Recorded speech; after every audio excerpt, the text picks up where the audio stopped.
Премиерот Зоран Заев засега не планира поголема реконструкција на владата. Причините за разрешување на двајцата министри Аксел Ахмедовски и Аднан Кјахил според него се резултат на одлуки донесени од страна на раководствата на политичките учесници во власта. Причините кои што се за разрешување на двајцата колеги се од страна на политичките партиципиенти во власта или нашите политички партнери, се донесени одлуки од страна на раководствата на тие политички партии и бара соодветна замена. Премиерот изрази задоволство и се заблагодари на соработката со двајцата министри и додаде дека размислува да ги покани за ангажман во јавниот сервис преку извршната власт.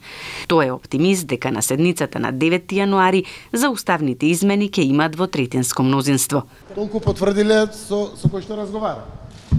Тоа не значи дека сите други одбиваат. Јас верувам дека идејата на вистина може 85, 90, дај Боже и повеќе. Тоа е целта и затоа имаме вака инклузивен процес.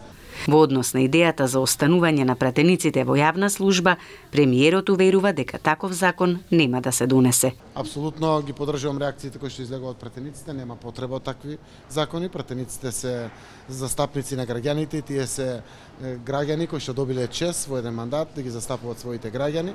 Апсолутно ги поддржувам нивните реакции за целосно одбивање на вакви коментари, предлог некои идеи или решенија околу ваквиот закон и знам дека таквиот закон нема да се донесе.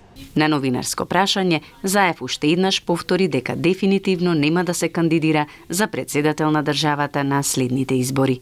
Зоран Заев не е кандидат за председател и убаво е да се разгледаат другите кандидати, да се коментира од страна на медиумите, од јавноста, само така ќе се изнедри на површина најдобрата личност која што би била нашиот нов председател.